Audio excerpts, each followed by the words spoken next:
Hey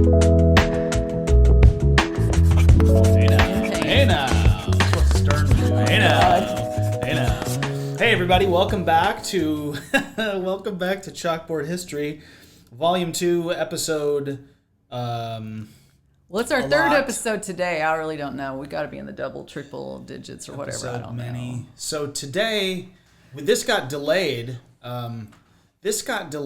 Because someone, not on screen, lost his camera last week. Daisy. Right. So he had to go. It was like an Easter egg hunt, and then Jay had to go find. Oh wait, I thought you were not going to name the person. Did I say camera. That? You said his name. No, I just said he's not on camera. Okay, gotcha. But Jay had to go find his lost camera, which he discovered safely tucked away at Carnton. So we were going to do this really close to the anniversary of the event, but what's another couple of weeks? Because eventually, things just become more and more historic. But so 10 years ago, a lot changed. And not just in one place, but I will never forget how there is a before and there is an after. And the before and the after is connected to the murders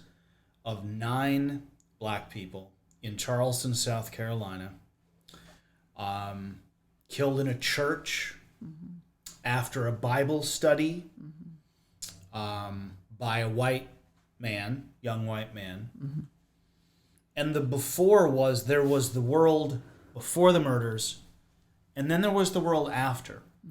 And eBay stopped selling Confederate flags, Amazon stopped selling Confederate flags, which, is really incidental, but that was a big move.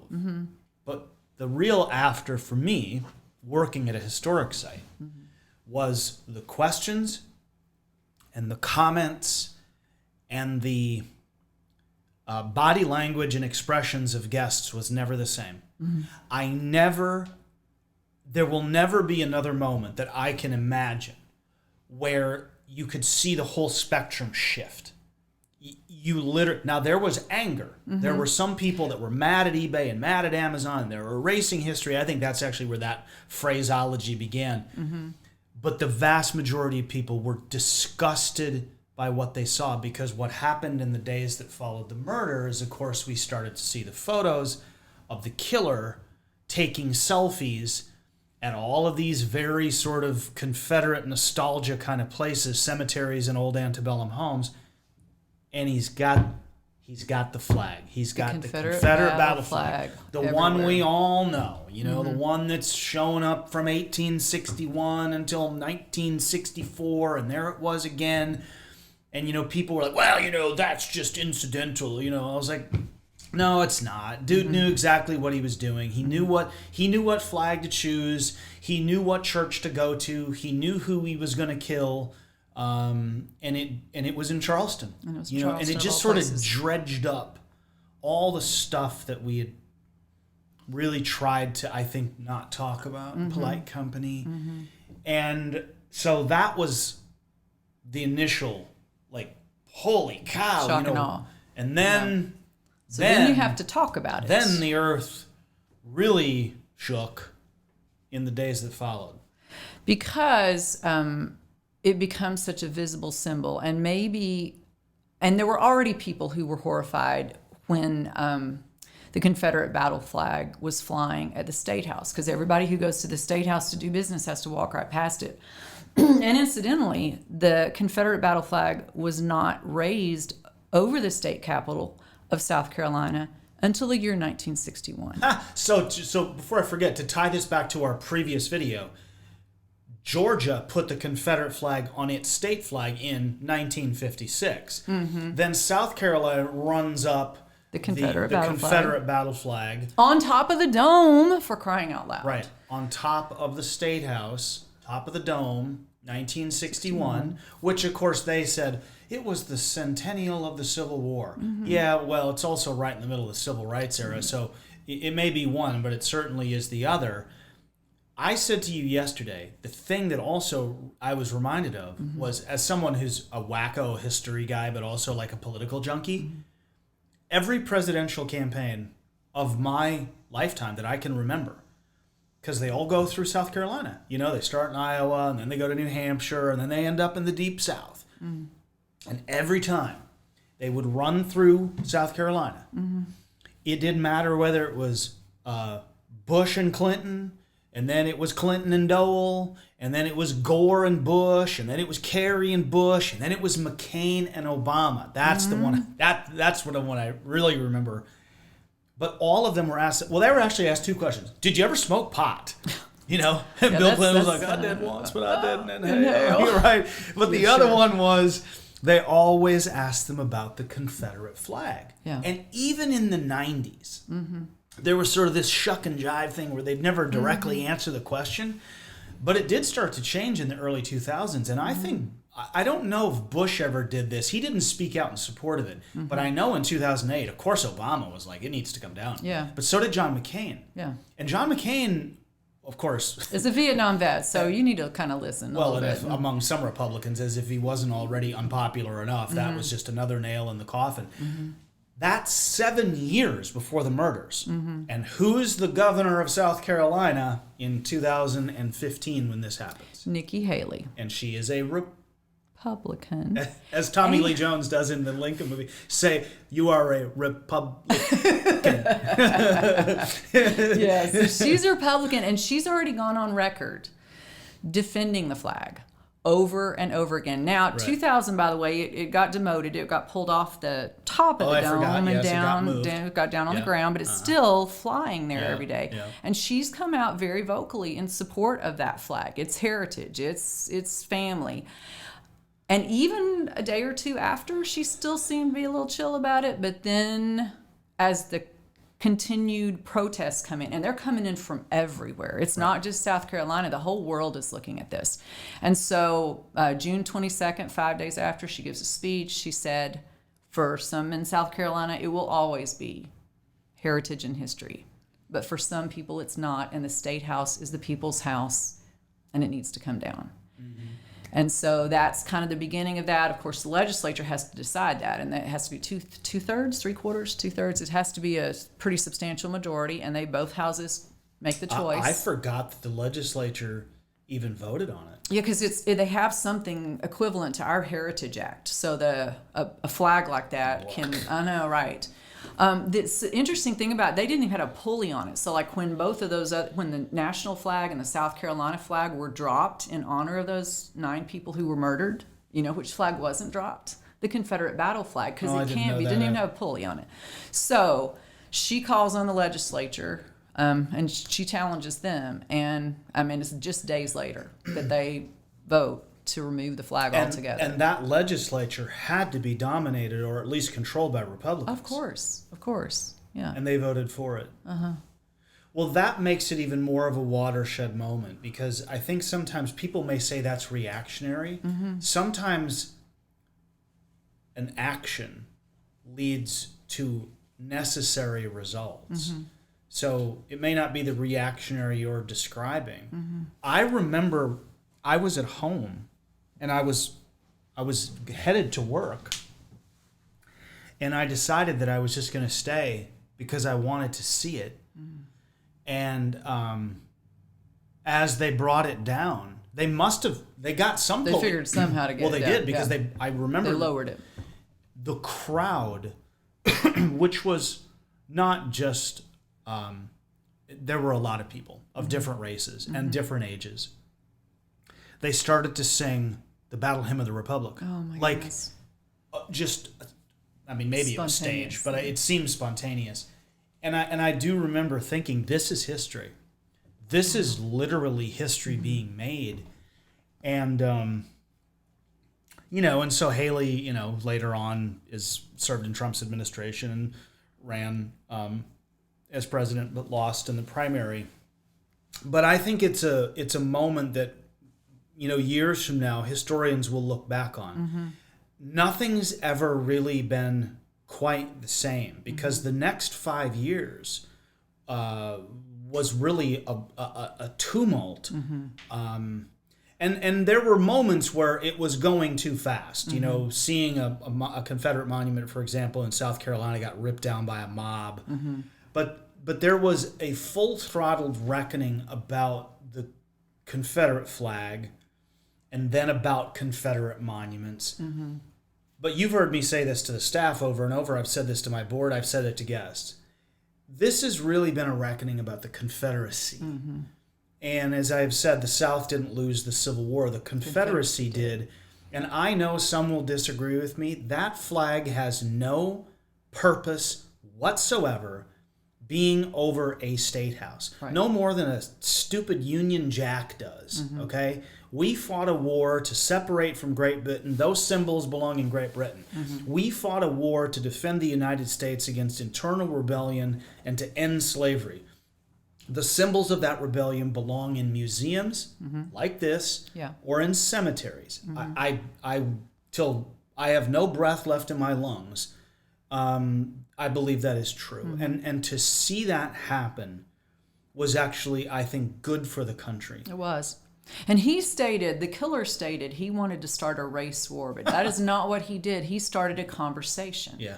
And that conversation continues still. I mean, we've had the conversation here locally. You were a part of a really important effort in Franklin when there was a question about whether the monument in the middle of the square in Franklin should come down as a part of that whole conversation following Charleston. And then, of course, Charlottesville. And Charlottesville is a slingshot from Charleston because the decision is made there to take down a couple of statues, Lee and Jackson, and then there's a Unite the Right rally to protest that. It gets violent, and a couple of people are killed there, and so it's a whole series of those. But we had that conversation in Franklin, and of course you and 3 local pastors came up with a much more creative solution here to create a fuller story. And I know you plan to do a future episode, Chris, about that, but everybody in every community has had to make decisions about that. And here in Tennessee, for example, we kept the monument in Franklin and created context and balance. We added a statue that represents the United States Colored Troop soldiers, 5 historical markers. But there was also a statue in Memphis of Nathan Bedford Forrest, and there was a different solution there. The solution there was to move him, and he's actually just down the road now, but I'm glad you brought Forrest up, because that statue is one where you see how history and the present intersect, but also how so many people, and on both sides, but in this case the defenders, often don't even know what they're talking about. Forrest, when he died, was buried in a cemetery. Where he wanted to be. Right, where he asked to be buried. And 30 years later, they dug up whatever was left of him, and they being, the sort of pro-Confederate warriors of their time, dug him up. They dug his wife up, and they moved them to this other part of town, and put this, and it was a beautiful statue, but they put this thing up, and it was done with intent. I mean, half the population of Memphis was black. This wasn't even an overt move. This was a reminder of who was still in charge and who was to be revered. Right. And Forrest was a slave owner, slave trader, Confederate general, Ku Klux Klan member. I mean, there's clear intent. And I was thinking, when you said race war, I've heard some of the most ridiculous commentary about John Brown, and I'm not condoning what John Brown did. Right. But I've heard him castigated, that he was a monster. I've heard John Wilkes Booth lauded as a hero for killing Lincoln. The same people who throw that kind of garbage out will never, I won't even say his name, they won't criticize the guy who killed the 9 people in a church in Charleston. They may say, well, he was crazy. Misguided. He wasn't crazy because a psychologist deemed him to be perfectly sane. He knew exactly what he was doing. He knew exactly what he wanted to do. Yeah. He sat with those people for 45 minutes. He shot them down in a church. He hunted several of them, hiding under the church pews to murder them. And it's amazing Charleston did not explode. But then there were the other explosions. The explosion after what Haley did, which in my opinion, is one of the reasons Haley could never win the primary. She's viewed as a traitor by many people on her side of the spectrum, that she's a sellout. And I actually think she did a lot, not just for the country. I think she did a lot for South Carolina, because let's face it, there's a few states like South Carolina. How ironic is it? You go all the way back to John C. Calhoun's time, first state to secede. When the National Civil Rights Commission was created for the centennial, first place they had, one of their first gatherings was in Charleston, and one of the delegates was a black woman, couldn't even stay in the same hotel. And then it happens there. Yeah, of course it happens. And then the flag comes down. And, this is a conversation that we think is important, because these conversations, I think, need to be had. Sometimes I don't, because we're often at odds about, that flag is about as material as this. It's just an object, right? And I think people will say, well, it's just a flag. Why can't we just leave it alone? Yeah, but see, it's not just a flag when you insist that it's something that it never was. And I think one of the things I learned about this is I've heard through most of my professional career, people will say, well, the Confederate flag was hijacked by the Ku Klux Klan. No, it wasn't. Well, about him. This killer saw it in a way that was never, he misused it. The Ku Klux Klan didn't put the flag over the State House. Right. I mean, I'm pretty sure the Klan didn't do that. I'm pretty sure that was the elected officials of South Carolina that did that. Okay? It wasn't the Ku Klux Klan that put the flag on, that made the Georgia state flag into that. I'm pretty sure that was the governor and the legislature. I'm pretty sure that the Ku Klux Klan didn't put the Forrest bust in the Tennessee Capitol that we had to wrangle over in recent years. I'm pretty sure the Ku Klux Klan didn't put the Confederate flag on the Williamson County seal. See, that's the thing. We lie to ourselves when we think it was just hijacked. Outliers. That flag has always been connected from the moment of its creation. The second national flag, that white area, was meant to stand for white supremacy. Yeah. And spotless banner. And that St. Andrew was a Christian saint. I mean, there is that weird blurring of white supremacy and religion and faith. It's gross. And so I think, though, we are at a place, and I think some people are like, why is Jacobson so upset by this? I'm not upset by the flag as I'm upset at the idiotic defense of it. It is. Put it in a museum where people can see it in context. And give some explanation, because this idea of erasing history, taking a monument down doesn't erase the story at all. What it does, when we put up a monument, when we put a flag over the State House, we are communicating something. This matters. This is important. This is to be venerated. It is to be honored. This is a place of honor. And so if you put something like that in a place of honor, you are communicating to everybody, this is what matters.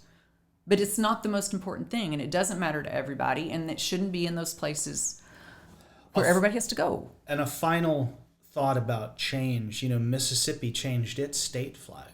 Georgia actually changed its in 1990, and it went from the battle flag to the first national flag. Stars and Bars, which is a sort of not much of an improvement, but that's a punkish movement. It is. But Mississippi did something entirely different, and I love Mississippi. I mean, I love the history of it. Some good blues come out of there. Some people think I'm kind of nuts for as much as I love Mississippi, but I really do. And they had a Confederate flag incorporated into the state flag as early as like 1893, and there had been a couple of efforts to change it, and they failed, and then it happened. In just recent years. And it now has it's a magnolia flower, a magnolia tree, I believe, in a flower. It's really an interesting design because, magnolias, they grow like weeds in Mississippi. So what could be more appropriate? But when I look back on that, it isn't just about the change to something else. I mean, Minnesota changed its state flag recently, and there's all sorts of hullabaloo up there but that's a different story. I mean, whenever there's a change, people get upset. What I loved about the change in Mississippi is exactly what you said. It isn't just about this one period of time or this one thing. Mississippi was a state before there was a Confederacy. Mississippi was a state long after the Confederacy. And Mississippi is a state in 2025 that shouldn't, frankly, be shackled by its crummy past. And that doesn't mean that everybody who wore a Confederate uniform was a crummy person. They were not. They were not. But the cause was wrong. They were trying to destroy the United States and to protect slavery. And that is as soaked into that flag as the blood of some of the men who died carrying it. They are inseparable. And a museum is the right place to understand, because 10, 20, 30, 40 years from now, someone's going to want to know, what does that flag mean? And it doesn't mean racism. It's way more than that. It's a symbol of a lot of different things, but they all do have a common denominator. And it is probably one of the darkest parts of our past, our struggle to be just and equal. And that flag, for all of its imperfections, when I look at the Stars and Stripes, that has stood for far more good than it has ever stood for bad. Yep. It might only be, 60% of the time if you want to just get right down to it, but it's always tried to move the bar, not the Confederate flag. It's always been a different kind of symbol. And I think that's part of the history of what happened 10 years ago. And it's amazing. It's been 10 years. It's been a decade since that happened. And sometimes it feels like yesterday. So last thoughts on Nikki Haley in South Carolina and the ghost of John Calhoun. What do you think he was thinking? Oh, Lord. He's probably rolling over in his grave. Oh, I just thought. His statue was removed too. Yeah, good. And there's another guy that maybe never should have had one. He's always going to be part of history. He is, but when you compare him to like his contemporary Andrew Jackson, and he's a complicated guy too, and he's got his downsides, but he did so many. Okay, he's got a lot of downsides. No, but I was going to say Jackson told Calhoun, "Shut up, I know. Stop talking about that." Well, and he did so many good things for the country too. So I think when you have there's conflicted people like Jackson who have good sides and bad sides, and there's just a Calhoun who just spent a lot of time trying to tear things apart. You made a great point. No matter what you say about Jackson, he was the president of the United States. And there are good presidents, bad presidents, really bad presidents, in between presidents. But I even look, people complain about Biden and Trump. They're presidents. They've done some good things for the country. John C. Calhoun, I don't know what he ever did that was good. Yeah. I mean, he didn't hurt anybody intentionally, but he didn't leave any sort of good legacy. There's nothing good. Jackson, he stood up for the Union 30 years before the war. Held it together. And Jackson's statue, you talk about statues being removed, look at New Orleans. Jeff Davis, gone. Robert E. Lee, gone. Andrew Jackson's still there because he's the defender of New Orleans. Yeah. There are positive things that a lot of people did. The Confederate flag is always part of our history, but I don't know that there's any real positive to it. And that's important to remember too. All right, everybody, thanks for watching.